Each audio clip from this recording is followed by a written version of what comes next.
Hey everyone, welcome back to my channel.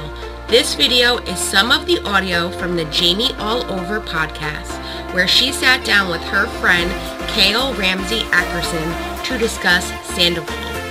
In this, they go over conversations with Raquel after the news broke, Coachella rumors, when it started and what led up to it, Jamie's Instagram stories explained in depth, and the TRO and false allegations. Now, these are two people that are close with the cast, and they're always hanging out with them. So please remember to like this video along with subscribing to my channel, and don't forget to hit that notification bell to get notified when I post new videos or go live. It's real juicy, so let's get into it. Let's get into it. All right. Raquel has become a good friend of yours. Mm-hmm. You're her confidant. She goes to you for everything. What is your take on all of this? It's interesting, right? Because I think about it and I'm processing it as well. When I first met Raquel, after that we hit it off. We both were going through similar situations where we had just got out of relationships. You know, she had a conversation with me about maybe you're codependent on this individual. Interesting. But yeah, so she would call me primarily about James originally. She would still go through things and wonder why she was feeling the way she was feeling. And I would always comfort her. Is this kind of after he got together with Allie or before, kind of when it was fresh? This is before Allie. Yeah, okay. Because we were there. Yeah. When that happened. Oh, we saw it happen. Have you noticed a change in her? Oh, absolutely. And sometimes I blame myself. I would constantly tell her, like, when she would be sad, I'd be like, yo, you're a bad bitch. Like, step into your shit. So when the whole stuff was going on with Schwartz and Katie, I was like, bro, that's not your friend in real life. If you have an attraction, you have feelings, don't be afraid. Just Katie's not her friend. Yes. That's what you told her. Yes. Yeah. Well, because she explained to me, well, we're just friends on the show. So she was telling you she had an attraction to Schwartz. She was just confused about the situation. She was like, well, you know, we have fun. He's very lighthearted. And when was this? This was, was this pre-Coachella? This might have been pre-Coachella. Were you at Coachella? Yes, I was at Coachella. Were you with them? Yeah. So Schwartz, as we know, was not there. He wasn't there. So Raquel, Sandoval, who else was there? Raquel, Sandoval, Ariana, Brock, Scheana. Were you all together as a group? We would all meet. I mean, obviously it's Coachella, so yeah. We would all meet and go places. The Logans were there, or the Lala calls them her husbands. Oh, okay. Yeah, Love they them. were there. They were there. Okay, so you know that's when that rumor first started that she kissed Schwartz, but Schwartz was not even there. He wasn't there, no. And I just had always thought she had kissed Brock's friend Joey, who was also at the wedding. Yeah, shout out to Joey. I just talked to him. Did you? Yeah, he DM'd me. He's not. Oh, I'd love to hear his thoughts. Yeah. So there were some rumors floating around like that's when potentially their secret relationship started. Yeah, no, it didn't happen then. How did this all go down? Scheana texted me Thursday night. I assume she texted you too. I talked to her Thursday morning because I always send Scheana like, I love you, miss you, things like that. She kind of just told me, hey, this happened. So what did you do as far as Raquel after that? Did you reach out to her? No, I needed a day. So the news broke for the world on Friday. So you spoke to her the next day. I spoke to her Friday and Saturday. Oh, okay. So how did that go? I wanted to listen because, again, as somebody who I looked at like a little sister, it was a little difficult for me. So I listened and I asked questions. And I let her know that prior to the false accusations that are being said now, I let her know like, yo, I'm very disappointed.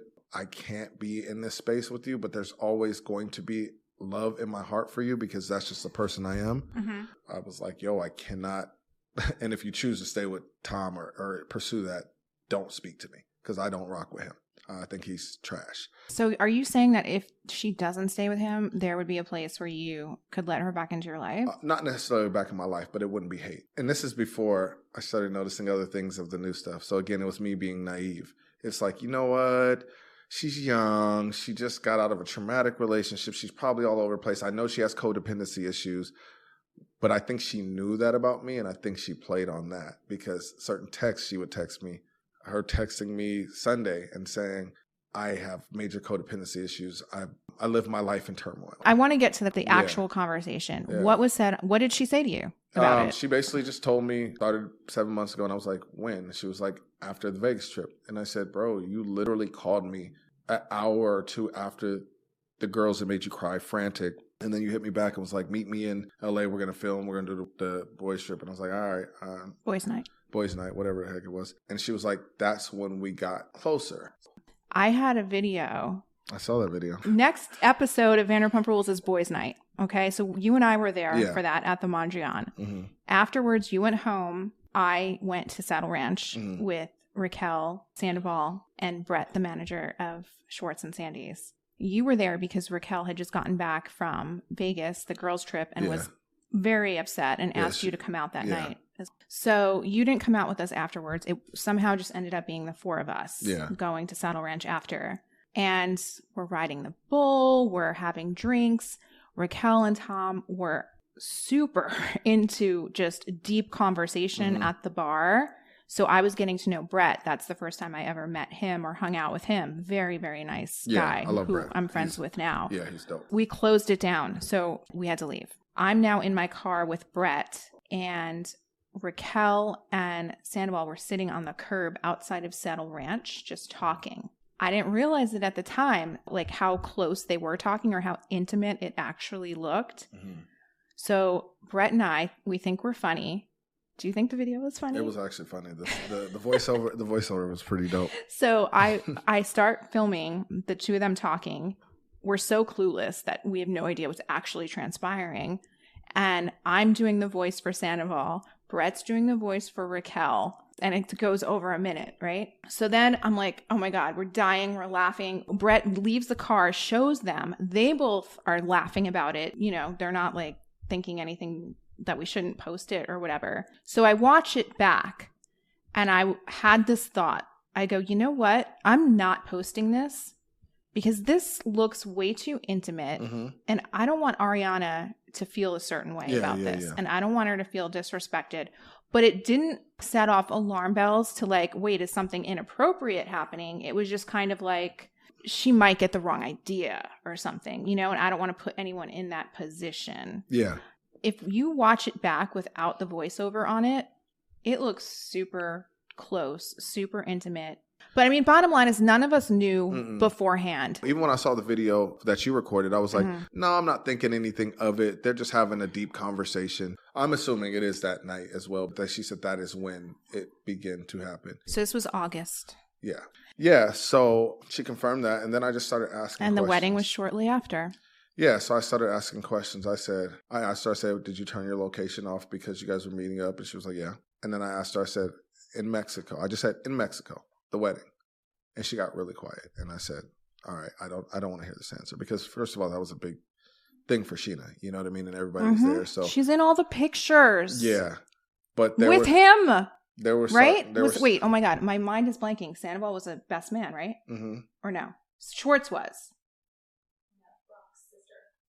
No, not best. I'm sorry. What's it called? What's groomsman? Mm-hmm. Was he in the wedding? Yes. Okay. So he's in all the pictures too. Yeah.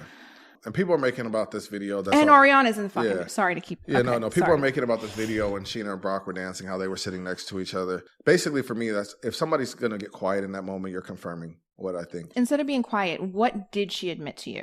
That when it started, anything else? When it started, the fact that they are supposedly in love. Did she say that it's mutual? Yeah. So did she say this after your discussion about him allegedly filming her when she wasn't aware? Is she still in love with him after that? She said specifically, when I think about it, I know he's not the one. Oh. My thoughts on this dude are, I think he's a sick individual if it happened that way, but also I don't know if I could believe her because according to her, when she told me her side of the story. What's her side of the story? That she was, well, obviously everybody knows that part, that she was pleasing herself on FaceTime with him and he recorded without her permission. And so is she now upset with him for that? So are they not speaking? I told her that's not right. That's obviously, something that's sick. Yeah, but that's almost a deflection. That's after the fact they did all this for 7 months. And that's what I started noticing is when I would be like, yo, that's actually sick. Like, if for somebody who loves you, that man does not love you because he would ask for permission. She was like, yeah, you know what? That wasn't right. And then I started realizing, oh, your head's turning right now how to spin this. Yes. And so. Aren't you the one that said to her, when you record a FaceTime You can see it? No, you can't see it. Oh, you can't? No. So I took a screen. We FaceTime on Saturday, and I took a screenshot just to confirm. And you can't see if someone's recording it? And she recorded me, and she was like, "Can you see it?" I was like, "No." So basically, in a nutshell, she was concerned about how Scheana thought, and I was like, obviously she's defended you. She's been there for you. This is before she filed? Yeah. So this is before she filed, and I was like, of course she's upset. She was like, well, I don't know if she's ever going to want to talk to me. I said, honestly, I'm going to be honest with you, Raquel. That friendship group you had is gone. I said, you're young. You have time to rebuild yourself, get some help. Because the first thing when we talked on the phone, she was like, I need help. And I said, yes, you do. Mm-hmm. From somebody that works in that realm of the world, yes, you need help. You are off. Very much so. Did she feel any remorse? I don't think she was more concerned with remorse. I think she was more concerned with how she was going to be portrayed. I basically told her, you need to sit in your shit. I said to her directly, I said, if you run from this, it's going to be worse from you. You made your bed. You need to lay in it. You're going to lose probably the entire friend group, which is fine. But you can stand in it and become a better woman because of this. And she was like, I do want to be a better woman. She was like, well, I don't want to be a complete villain. Partial? Well, I don't want to be that person. I don't want to be that girl. I want to be better, whatever. And this was before all the filing. So I'm like, listen. So why do you think she did? I think somebody's been in her ear. Mm-hmm. Obviously. PR? Well. Family? What? My BA is in PR. And as a PR person, I would tell you to deflect. I would tell you we need to get as much heat off you as possible. I would say we need to file this because this gives you an out so you don't have to show up to the reunion. Did she mention anything about the reunion and not wanting to go? She didn't mention anything. I literally told her you need to sit in your shit and you need to take what you're going to get. Mm-hmm. I told her, you've proven Lala right. That was one thing. She was always concerned about how Lala felt about her. And I was like, you literally are the person she said you were. Mm-hmm. It seems like she was the only one to really see it fully. Right. And I said, she's going to come for you and she has every right to because look at your actions. I said, that's what people who are pieces of shit do. When I said something about that, she's like, oh no, I'm going to be stronger from this. And it was just so calm. And so as somebody who has had to learn psychology to become a life coach, the calmness she had in her voice, to have the whole world coming down on you and you're this calm talking to me, I'm like, okay, who the hell am I talking to? Mm-hmm. Because I'd be a mess. Yeah. And she was like, you know what? I'm going to be stronger from it. I'm going to learn from it. I'm going to be a better person. What do you think that means? I think Raquel is a lot smarter than most people will ever give her credit for. I think the things she did that you'll see on the season was a cover-up. You mean kissing Schwartz? So it just came out today that Sandoval kind of coerced Schwartz into kissing Raquel. Did you see it happen? Because I saw it happen at the white party. You actually saw it? Okay, so Scheana... Okay, so Scheana was on the swing. Her back was to them. They were across the pool, sitting at a table by themselves, filming. I'm facing Scheana because she's on the swing. Behind her is the two of them, and I see them kiss. And I was like, oh my God, they're kissing. Right? And you were standing next to me then? Yeah, so remember it was Jasmine and Melissa too, and before she went over there, she was like, oh, they want me to go kiss Schwartz, and I didn't know who she meant by they. But it just seemed like she was hesitant. So maybe it was Tom like, yo, you guys should kiss. I don't know. Here's the thing, though. So the next day, I was in the pool with Schwartz. And I was like, so how was your kiss? And he goes, not into it. Felt like she was like a sister. Yeah. And I asked Raquel before they ever even kissed at one point when I knew she was like, she kept going on and on about Schwartz. And something about it didn't feel right to me. And I wanted to know, like, is it just for fun? And are you going to fucking hurt this girl for fun? Or are there feelings there? And she's like, no, I really do like him. And I'm like, okay, I mean, make your own decisions. But that's what's so confusing to me is that she admitted to me that she liked Schwartz days before she kissed him. But she had apparently already hooked up with Sandoval. So I guess she was lying to me about that. Was it all a ruse, the whole Schwartz thing? I think what also affected her, she was talking to somebody else and he kind of ghosted her. And she was actually really interested in him. That was prior to the wedding. It was Nima. Nima, yeah. So Nima kind of like ghosted her and we had a conversation about that because I was like, bro, like if he hasn't hit you up and you guys are supposedly like connected, because she had went to New York for him or whatever. And she's like, oh my God, he's going to be at the wedding. And he ended up not being there, I don't believe. Right. So it was just interesting that's when, between that and the Vegas trip, it seems like things kind of switched. That was prior to, the wedding, but she had been talking to him for a while. She really liked him. and he kind of just distanced himself, and she didn't really understand. So again, it's like I try to process it because it's like, how am I so close with somebody that don't know shit about them? That's right. The scary, that's the scary the part that we're all going through. Even viewers are all going through this. It's just kind of coming to terms with, and what we're all kind of on different levels, depending on how close they were with her. Like, I'm not saying I was as close with her as you were or Brett was, or definitely not Scheana, but she was my friend, and she would do thoughtful things for me, and she would text me and you know, and she would listen to my podcast and be like, this is what I got out of this episode. This is what I learned from this. And like things like that, I remember, you know? She's a very smart girl. She's a very smart girl. So for all you who think she's not, she's very smart. She's very calculated. Really? Yeah, she's good. What do you think of, okay, so I mean, obviously we think that this is awful that she has filed 100%. This restraining order. It's 100%. A temporary restraining order. And for those out there, and I don't want to get too much into this because it's an upcoming court thing, so I don't want to say anything on it, but just facts about a temporary restraining order. It's paperwork that you go file in a courthouse, and then the hearing comes up in front of the judge. Yeah, and then they get the... That's when they determine if it's going to be permanent or not. So all of these people being like, oh, but it was granted. I've seen some people write, oh, it's so hard to get a temporary restraining order. It's not. Yeah, I mean, I had an ex put one on me because we went to the same bar, and she would get mad because she saw me, and and then when we went in front of the judge was like, what the hell is this? It's embarrassing, for one, for how close we all are, right? And somebody who allowed you in her space. After the James situation, she allowed you to stay at her home, didn't sweat you about anything. Her and Brock did everything for you. And for you to act like this person allegedly gave you a black eye when you've always tend to have this mark, and I'm pretty sure it's probably after like Botox or something like that. Maybe that's why. Filler, whatever. But I'm like... Not saying I know that she got it or not, but that's how she could have it. But if she's always had it, then it's not filler. It's just a permanent mark. And that was the thing that I was addressing, was the black eye thing. Like, another thing about me, I've boxed, I've fought MMA.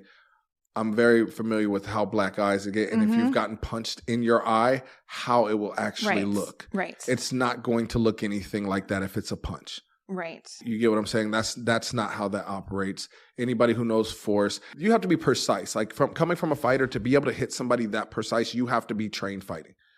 It just hurt me because we had spoken and there was nothing that was said about that. It was more of concern of like her being upset and disappointing people. She didn't go to urgent care until Saturday when she got back to LA. No, not even when she got back. She FaceTimed me Saturday morning at 10:26. Yeah, so I'm looking at that picture and I'm looking at the one that came on whatever, and it's like, okay, this looks a little lighter. I'm like, we were on FaceTime, so it's regular lighting, and I'm like, that darkness under her eye looks a lot darker right now in this picture that the tabloids have put out compared to the FaceTime one. I know that Scheana can't make a fist with those talons that she has. Okay, so she did not make a fist. Bro. She did not punch anyone in the face. No. And the fact that, and I'm going to name this episode Team Scheana, the fact that she is saying Scheana punched her is a lie. Is insane. And I don't know what the repercussions are for lying on a police report and for a restraining order. Well, again, I don't want to get too much into that night, but Raquel did confirm she was drunk as shit. Exactly. So. Yeah. So for the fact of saying that there was no alcohol, of course there's not alcohol in your toxicology when you go to urgent care 2 days later.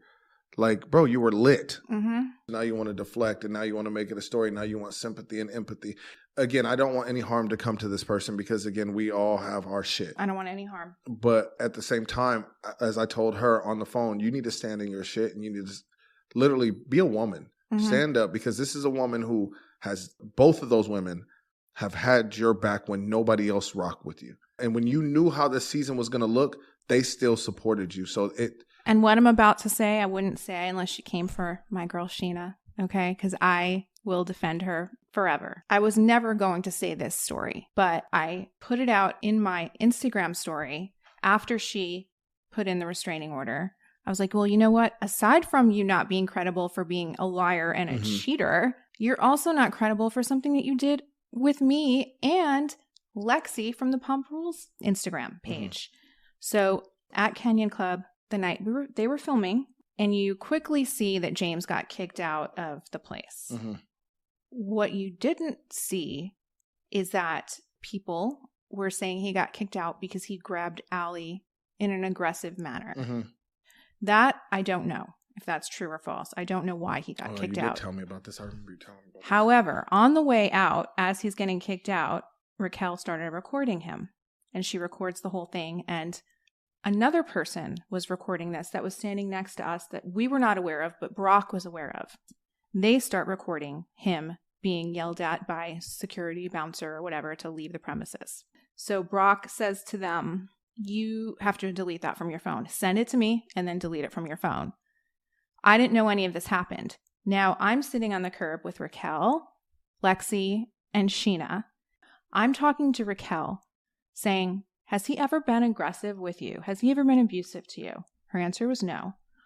As we're discussing this, I see that same girl who took the video. She's standing very, very close to us and listening to our entire conversation. So I look up at her and I'm like, I'm sorry, can you give us some space? This is a private conversation. And she kind of like said no or whatever. It was like snarky back to me. And I kind of snapped a little bit and I stood up and I was just like, move the fuck out of our way. My switch gets that jersey. Flipped. It comes out. And I made her move, right? I sit back down. I turned to Lexi, who's first time I was kind of ever hanging out with her. I said, I'm sorry you had to see that. Yeah. She's like, no, I get it. You're from New Jersey. I get Facts, it. That Jersey She's girl. like, I like that. So those people then go away. Raquel sends in both videos, the one that Brock got from those people that I scared off and the one that she took. She told production, I took the videos. I'm in one of the videos. At one point. I think I'm in her video because she was taking it and I'm walking out. I'm in it at the end. She tells production I took it without asking me in advance, like, can I say you did this? She tells me after the fact. Now production is asking me for a release for the video. And I'm not signing it. I'm talking to Raquel because I don't want to get her in trouble. I don't want to get her fired. I'm not going to tell them that she lied to them or whatever. And I'm also feeling a little guilty because I scared off those people who actually took the video. Yeah. Who knows if like they would have signed the release to use it. So now I'm feeling slightly guilty that they can't use it. And in between this, we then go film at SUR. And it was a See You Next Tuesday. This was last episode, which none of this was shown because I wouldn't sign the release. Yeah. But what we were doing at SUR, James was DJing, Raquel was working, and I was having dinner with Scheana, Brock, and this other guy. James comes over. He's told I'm the one that took the videos. So now I'm on camera defending myself for doing it, even though I didn't do it, because he was being a jerk to me. And he's like, what are you doing taking video of me? Da, da, da, da, da. Right? And he was just being super rude to me. I was defending myself against him and for speaking to me like that. And eventually he came around and he apologized. He's like, okay, fine. Prior to that, he's always been respectful to me. After that, he's always been respectful to me. And I do owe him an apology. This entire time I've been wanting to tell him it was not me. I actually never took a video of you, and I'll probably text him before I put this podcast episode out just so. Well, you told me this at. Where? That night. Which night? That this all began. Oh, I told you at the boys' night thing that I didn't want to sign it, or what did I say? I don't remember. You were kind of like James, and you were like, he's pissed at me, and then I remember you telling me the situation. But I didn't do it. Yeah. But I couldn't. I was covering for Raquel at the time. When she realized I was not going to sign the release, I'm like, no, I'm not going to lie to production. They could get sued for this because if the people step up who actually took the video and they didn't give permission, there could be a lawsuit. There could be some trouble. I mean, it's probably not the worst thing in the world, but still it's a liability. I went home that night after filming it at SUR. And in fact, Lisa Vanderpump yelled at me as well because I was yelling at James, defending myself. And then Lisa comes walking in and she's like, this is a place of business. You can't yell in my restaurant. And I'm like, sorry. So now here I am. I'm like, oh my God, I'm apologizing to like Lisa Vanderpump for something. It was insane. So I go home that night and I text Scheana. I'm like, I can't do this. I can't cover for Raquel. I can't lie. I can't sign the release. I'm not doing it. I'm telling them it's not my video. So then I guess she asked Lexi to be like, it's my video. And she asked her to sign the release. And Lexi was like, no, I have my business. Like I'm not lying on a contract. I'm not doing it. And so when Lexi corroborated my story, that's what she meant by she has the DMs. So I don't know if Raquel DM'd her or texted her, but she asked her to lie. And so she has the written proof of that. Looking back on it, how did you just so easily lie to the people that you work for and put them in potential risk and liability? Now, everybody thinks I was talking about her vaccination status and having a fake vaccine card and lying to them that she was vaccinated even though she was not. We've all heard that she's not vaccinated, but I'm the last fucking person in the world to discuss this because I was very vocal that I was against the mandates. I will say that. I don't care. And I think I'm proven right at this point. We're not getting into that. I'm not getting into that. That's not what I was referring to. Yeah. However, if she did lie to an employer about and show a fake card for employment purposes, I don't know if that's a felony. When I took her to the hospital, she wasn't vaccinated. Okay. So I don't know. And that was when? But that was at Coachella. That was after Coachella. I don't know. Yeah, Everything I that have no I've idea. heard was secondhand on that. Yeah. She never told me directly. So that was not what I was referring to. And people wanted to know what I meant by the pool time story as well, because I posted something like, well, now that this has all come out, Kelly is the one actually that made me remember that she was missing. Kelly, hop on the mic. She was missing. What did you text me about this? That she was Come late. closer. That she was late the morning of the wedding while we were all in this bridal suite getting ready. She showed up late. Like 3 hours late? Yeah, about that. And said that she just needed some time for herself. Like me time, pool hang out time. by the pool, yeah. So Kelly reminded me that because I didn't remember that she wasn't there. And I'm like, oh my God, you're right. She wasn't there when we were all getting ready. She was probably up to no good, And that's why I was like, that has me rethinking where you were for those 3 hours that you said you needed pool time or me time. You were probably with Sandoval. Yeah. I mean, I'm rethinking everything just based on she's very smart. Everything. And it's, again, I didn't want to interject myself, but once you come after somebody who literally has pulled me out of a dark place, which Scheana has. I mean, Scheana was to the point where she would blow up my phone if I wouldn't answer when I was going through my depression. And it's like, I know everything Sheena's done for her for the last year and tried to be there, support her, uplift her, and to make false allegations about somebody who literally has put her reputation on the line for you, giving you a community, because I wouldn't know Raquel if it wasn't for that. And look how close we got. You know what I mean? Yeah. So it's just like... So I was listening to Sheena's podcast, Shenanigans, today with Lala and Kristen. She had mentioned it's like the sixth sense. After you find out what happens at the end, you rewatch it all. Yeah. And you have a new perspective. And that's how I'm kind of looking at everything. And I even think back to like October. Scheana, Brett, and I went to an event in Santa Monica. And then we went to a bar afterwards.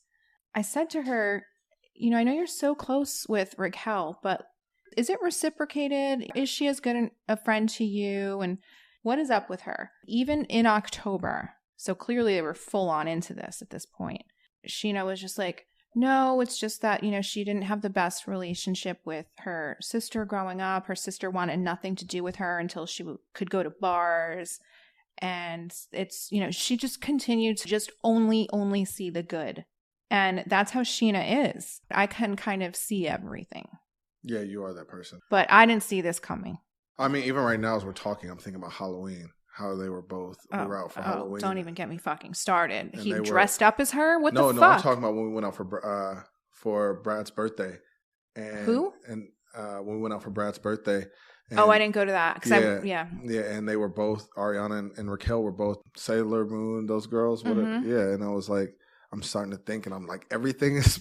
You can look back on everything. I remember a fucking Uber ride from Ariana and Tom's house to Schwartz and Sandy's, and Ariana got in one Uber, Sandoval and Raquel got in my Uber.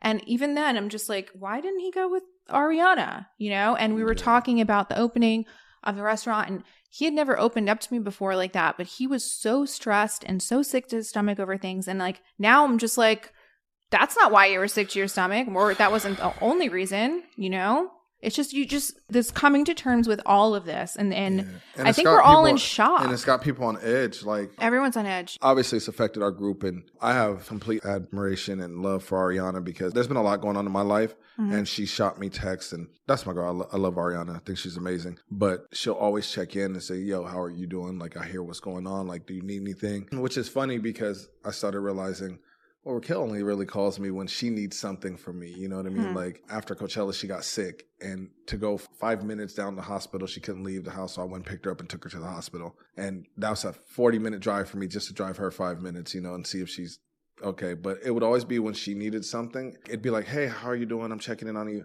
And then she needed something. It was never just like, hey, how are you doing? You know what? We got to wrap up. Yeah. Do you know any emo music? I do, but not